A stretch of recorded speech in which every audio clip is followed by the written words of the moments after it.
Hello and welcome to the 14th episode of the Bamboo Chalupa Digital Marketing Podcast.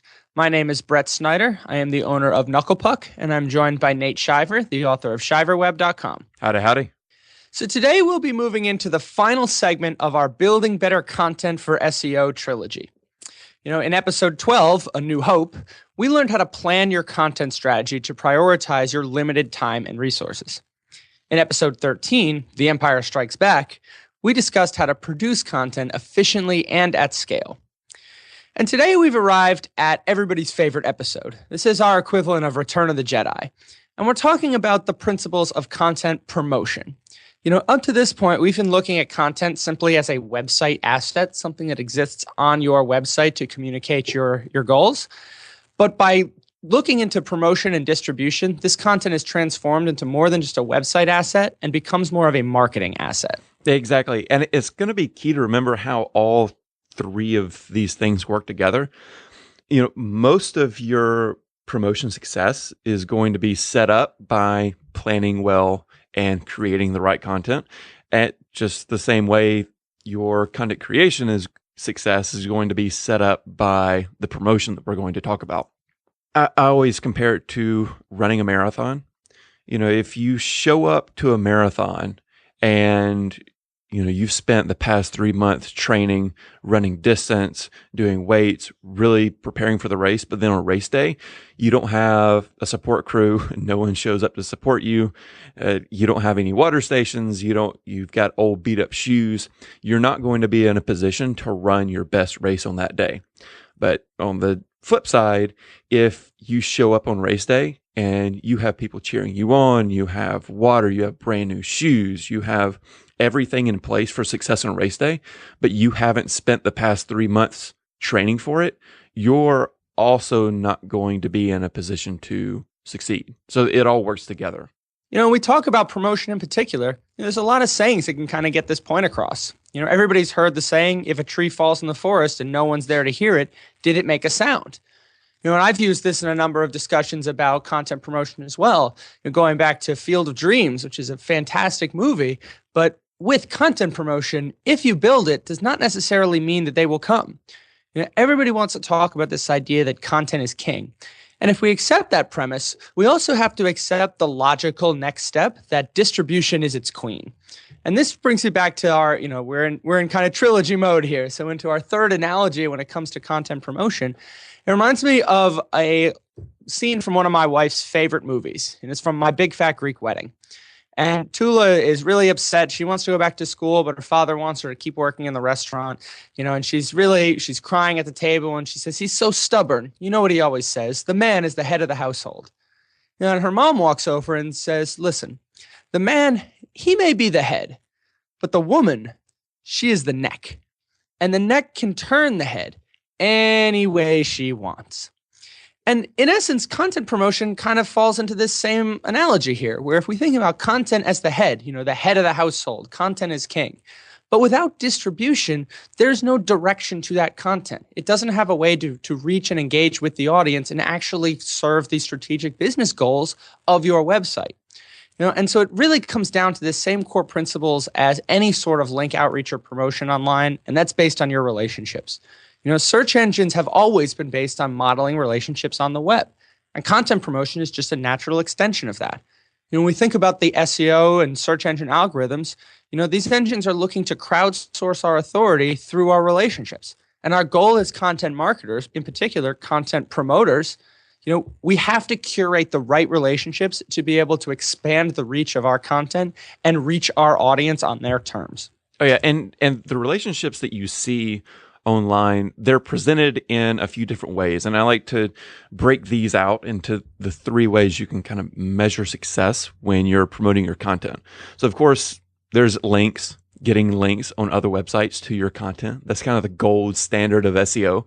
Those are the ones that they drive referral traffic, and most importantly, they drive organic search engine rankings. And with those, it's going to be a little bit different because you're really targeting webmasters, publishers, anyone who controls a website. That's key because that's actually a very small minority online, and there's going to be a certain way to appeal to the people who can give you those links.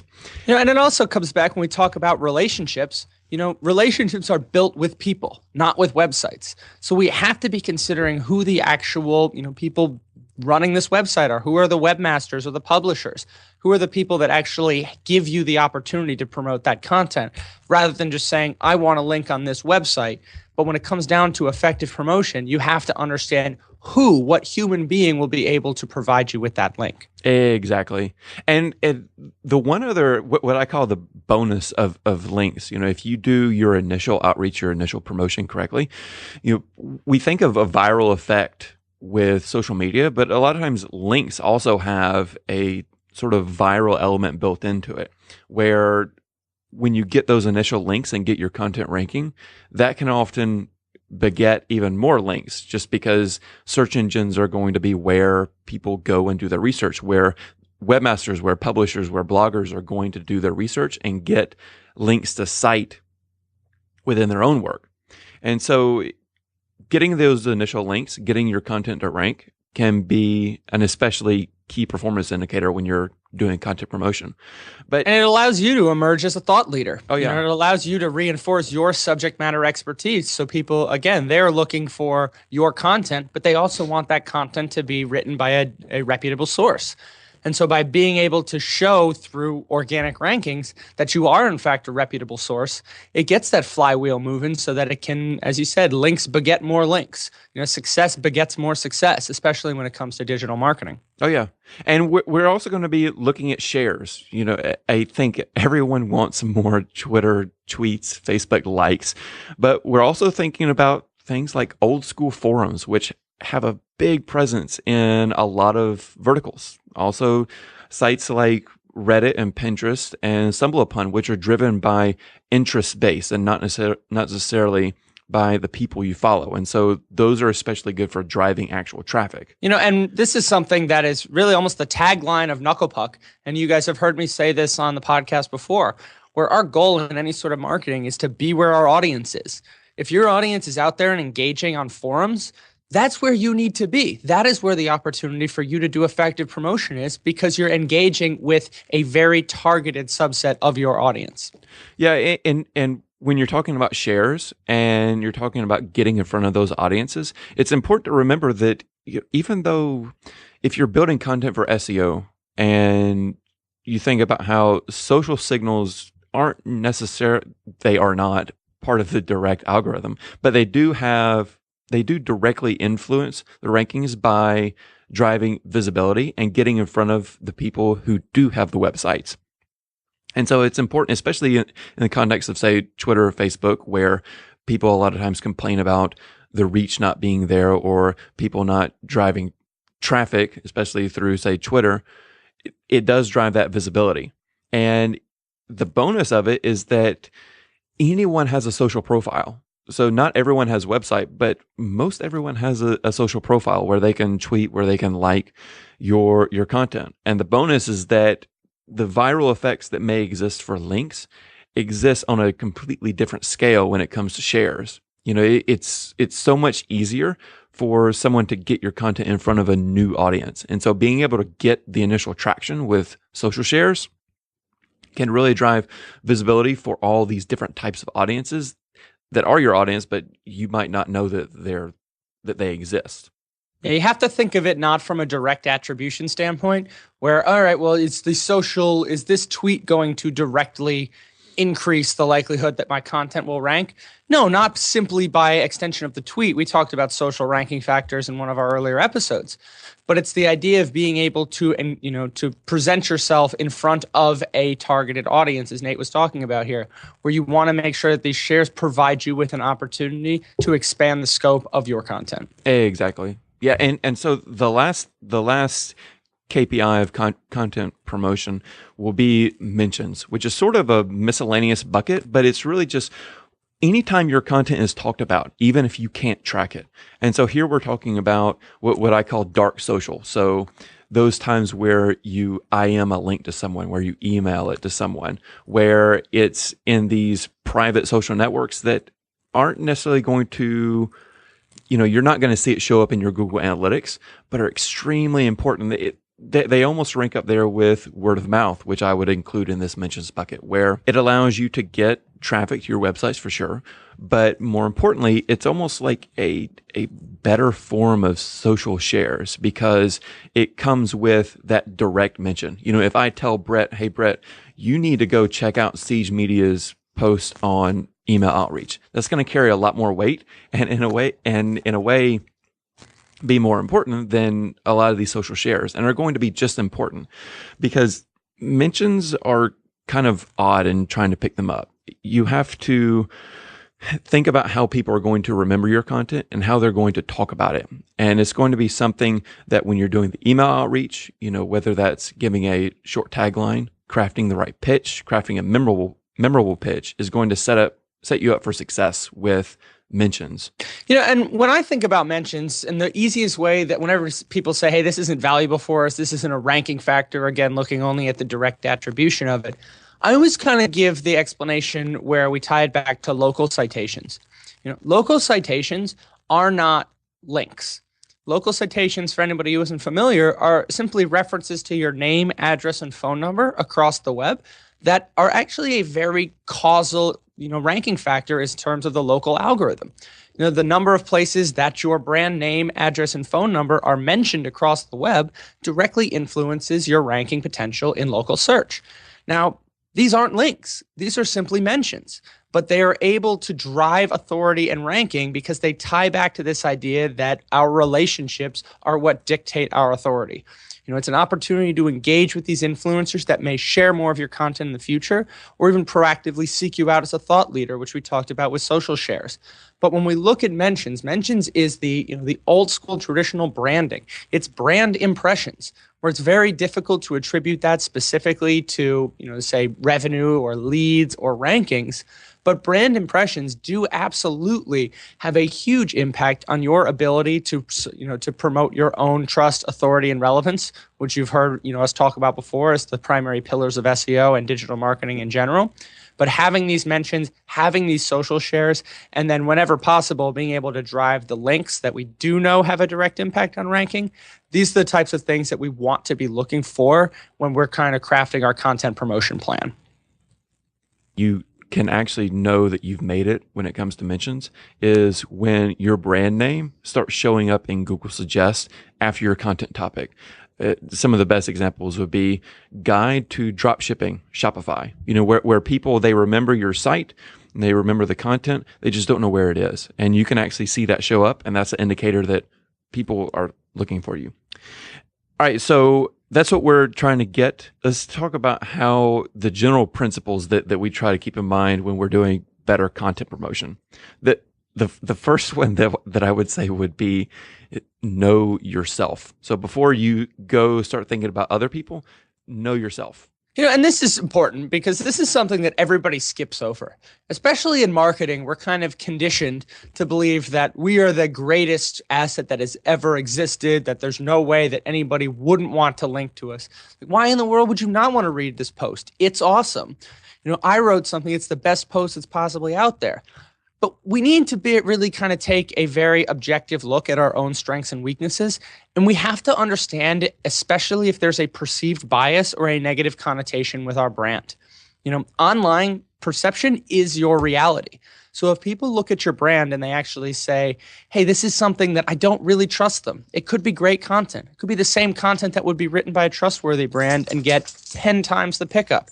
But if your brand is not inherently viewed as trustworthy, this is something where it already is cutting yourself off at the knees. So what we want to do is we want to be able to internalize and realign this perceived bias of our brand so that we can, proactively address it. We can be able to frame our outreach and frame our email outreach to be able to internalize and realign so that we can promote the appropriate expectations for our content and the appropriate presentation of our brand. Right. And so we're going to assume that you have an amazing website and an amazing angle, amazing piece of content. But then once you go there, you want to identify the influencers, the people who are going to link, that are going to share, that are going to mention.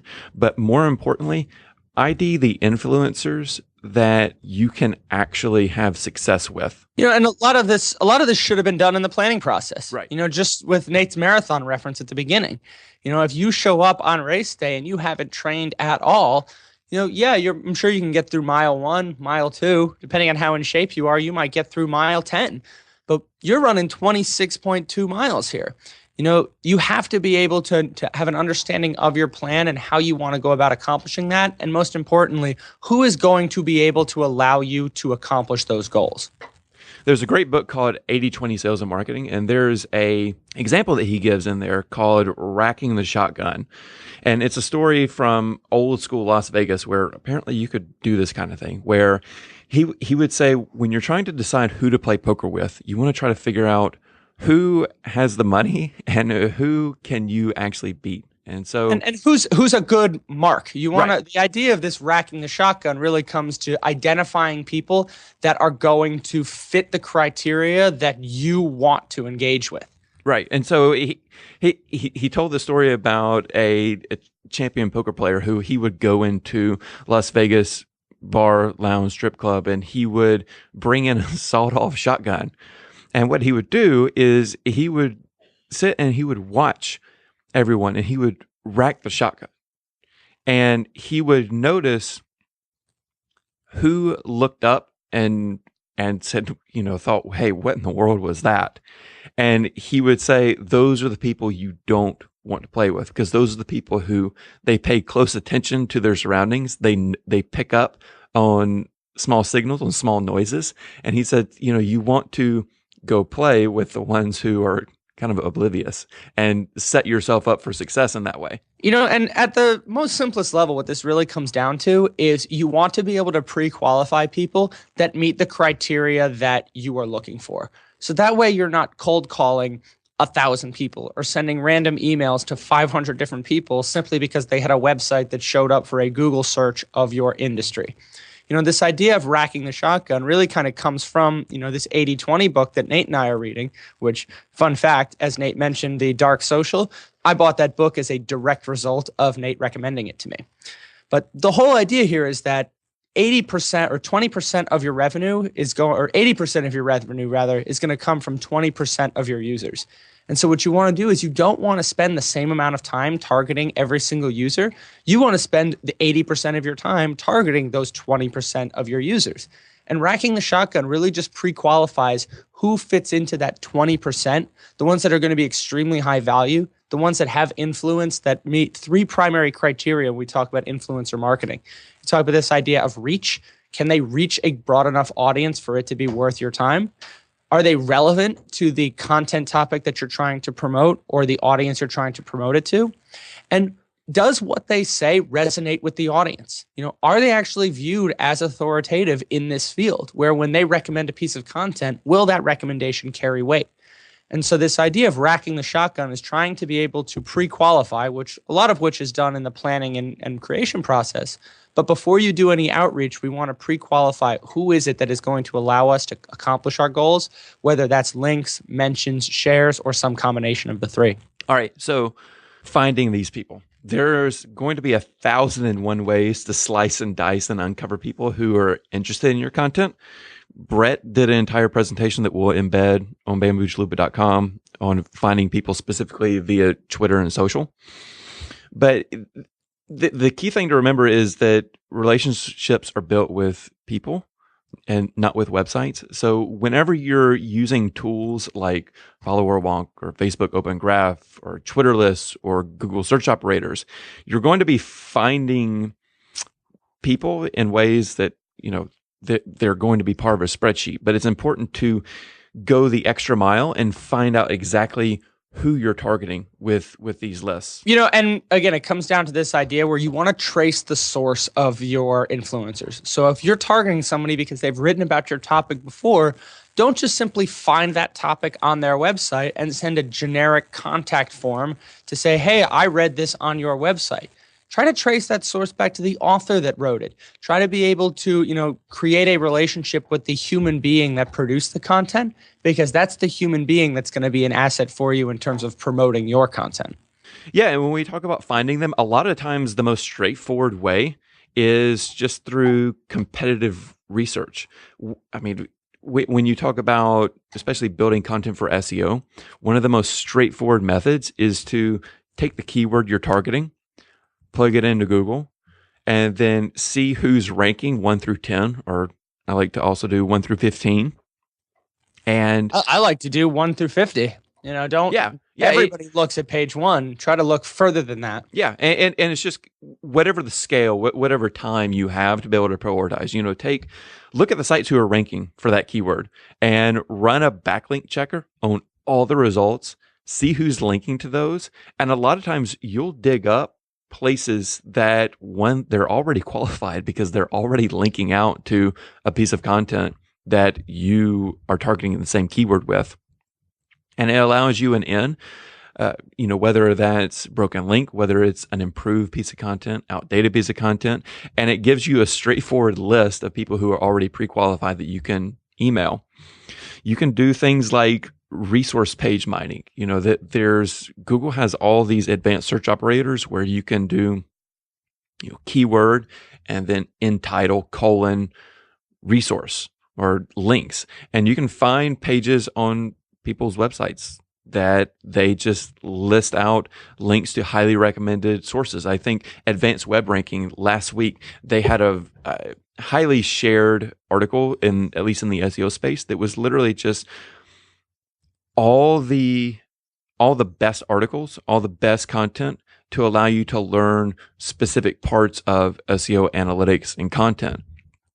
And that's the type of place where you can get the link to your piece of content if it's good enough. And one of the things that I've had success with is tracking down a media property or a key website with a very, very large audience that other influencers pay attention to, and spending extra time finding the right person within that organization to pitch, so that you get sort of a snowball effect.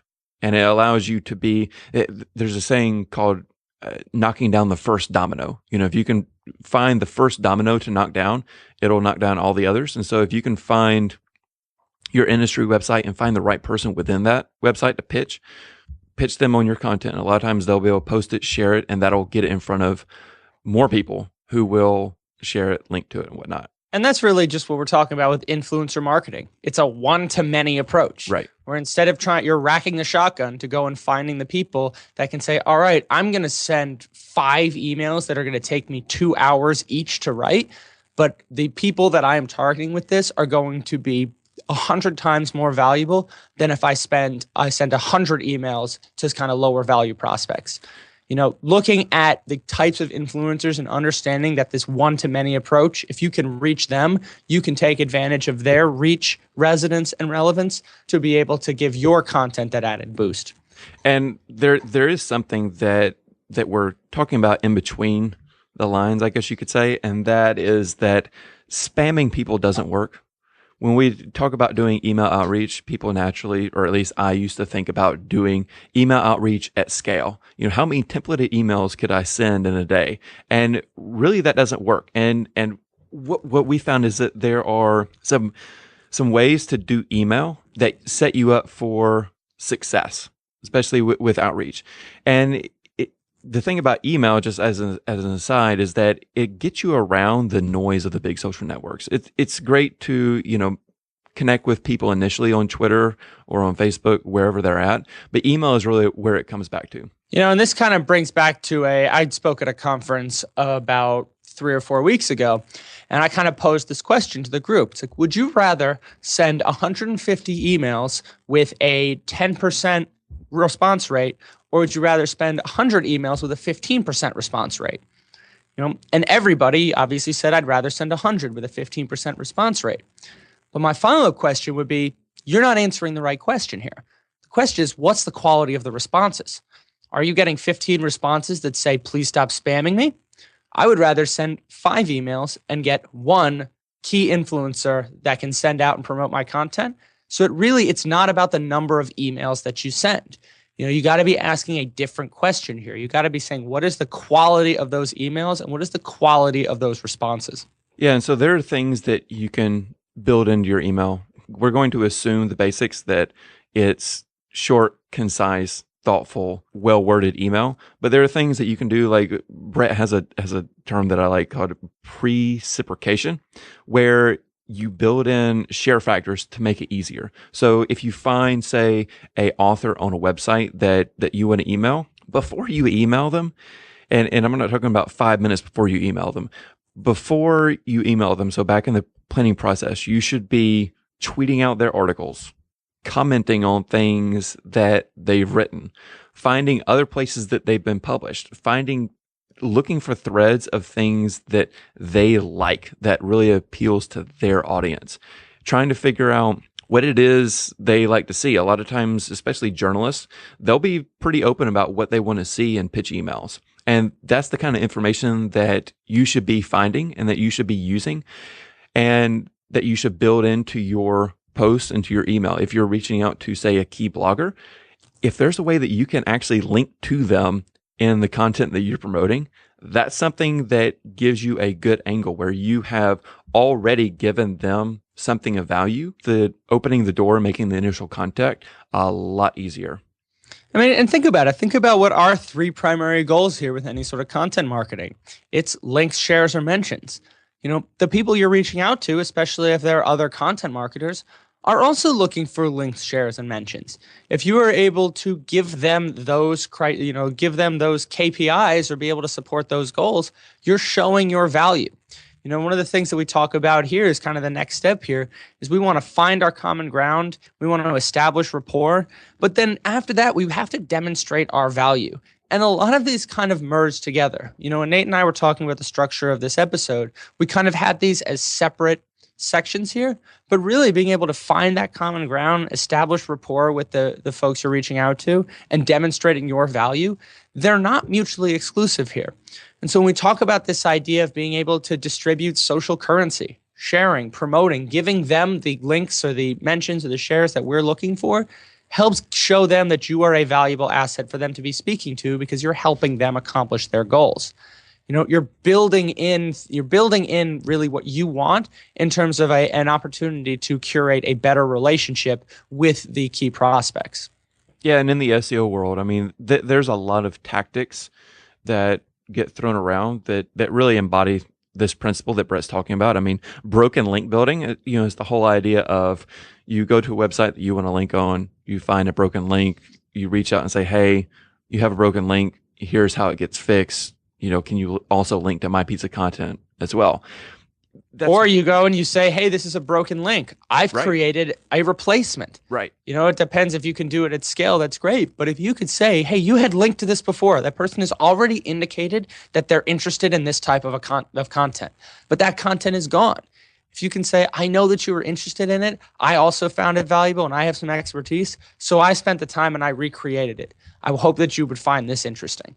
Yeah, because now you're going in there and you're understanding what it is they're looking for. You've essentially racked the shotgun by seeing that they have shared this type of content in the past. Oh yeah, and it's trying to find value for the exact person that you're reaching out to.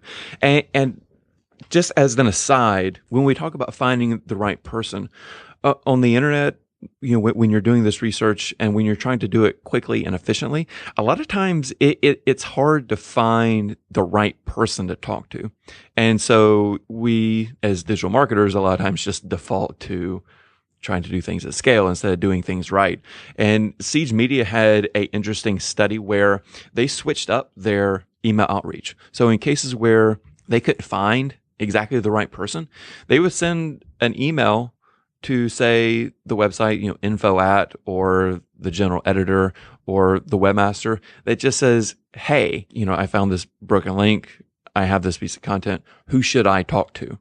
It's that they're not pitching in the first email. They're just trying to find out who should they talk to and who's going to be most interested, who's going to be in charge.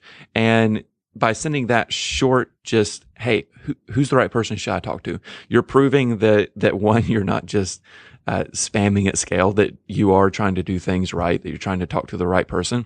And then number two, you're also saving yourself a lot of time. And you're giving them the opportunity to opt in. Oh, yeah. You're giving them the opportunity to say, all right, they're going to take a step to respond. If they don't want to respond, again, we've racked the shotgun here. If they have actually responded and say, yeah, does sound interesting, send it over to Maria at xyz.com.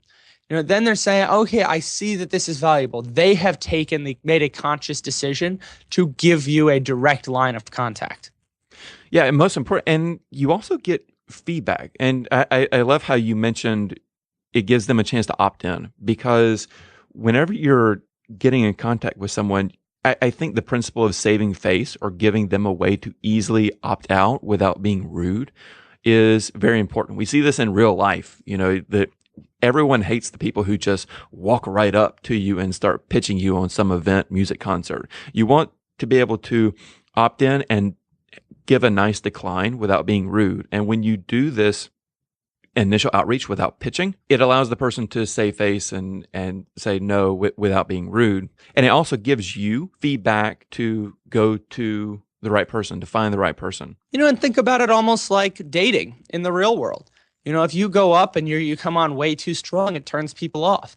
But if you go up and say, hey, I see you're reading the same book. Can I buy you a cup of coffee? It gives them the opportunity to say, sure, I'd love to. Or no, I'd like to just kind of sit here and read by myself. Great. Perfect. But then you're not just going out there and sending, quote unquote, cold calls to anybody that might be, tangentially related to what you're looking for. And so kind of think about it. And I always talk about it in terms of kind of embracing the principles of social courtship. You want to understand that you have to be able to actually build a relationship. It doesn't happen immediately. That people need to be able to understand that they have other things in their lives and other things going on, where if they're going to take time to engage with you, there needs to be some way that benefits them as well. And being able to kind of understand that it is built and curated over time, that it does take a lot of initial investment, but we're not going for the immediate feedback or the immediate wins here necessarily. We are going for the long-term benefits of getting that flywheel moving and the momentum of being able to say, remember, links beget links, success begets success. If we can get that flywheel moving and we can spend more time curating the best relationships, in the long run, that's going to be significantly more valuable than simply sending out 150 emails a day to anybody that may have potentially written about shoes. I like that, especially when you talk about long-term. And I think that there's really two key things to remember. And that's one, that promotion is a long-term process. People, and I say generally, it's especially me in the early days of learning, thought that going viral meant that as soon as you hit the publish button, somehow, you tweet about it and then all of a sudden the whole world is talking about it.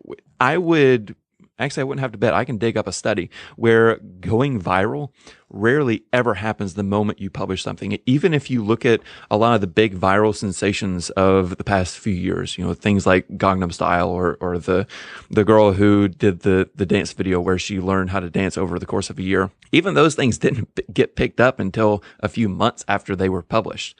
And it was a very slow burn, but once the burn started to happen, that's when it got big. And so it becomes an issue of exponential growth. Exactly. It's not linear growth. It becomes when you talk about things going viral, it really is exponential growth. And a lot of factors play into that. Timing, luck, to be perfectly honest. That's going viral should not be the goal. Being able to find, consistently strong relationships that can be able to provide sustainable benefit for your content, that should be our goal here. And which that ties into not sending out hundreds of emails promoting your content the day it's published. It's something where you should take a longer term view. The other thing, and going back to the social courtship perspective, is that taking an agile approach to doing outreach and to doing promotion. That means doing that two-step email process where sending out a introductory email before you do the pitch. It allows you to get feedback before you invest a ton of resources in outreach, promotion, and whatnot. And there's a lot of ways to do the two-step. There's a lot of ways to do a more agile approach. If you don't have the time or resources to do a lot of the just initial introductory outreach, to get your messaging right, to find the right people, go ahead and pay for it. Run a $100 Twitter campaign, run a $100 Facebook campaign just to see what kind of messaging and what kind of people respond to the promotion. And then you can take whatever you learn there from your initial outreach or from the ads and apply that to your longer term, more sustainable promotion. I think you couldn't have said it better myself. All right, well, you can find previous episodes, links to things that we've mentioned in this episode, and our contact information at bamboochalupa.com. Next episode, we have a special guest, Jess Hill, who is the SEO manager at 99 Designs, and we'll be talking with her about doing SEO at a hypergrowth startup. So getting really tactical lessons on accelerating your SEO strategy, doing things really efficiently, applying lessons from agency to in-house, and learning how to acquire users at scale very efficiently. It's a really exciting episode. We had a fun time doing it, and you'll be able to find that in 2 weeks. So that you don't miss that, be sure to subscribe to the podcast in iTunes, and we'd love to have you leave a comment and rating while you're there. It helps give us great feedback and helps others discover the show. So for Brett Snyder, I'm Nate Shiver. Thank you for listening.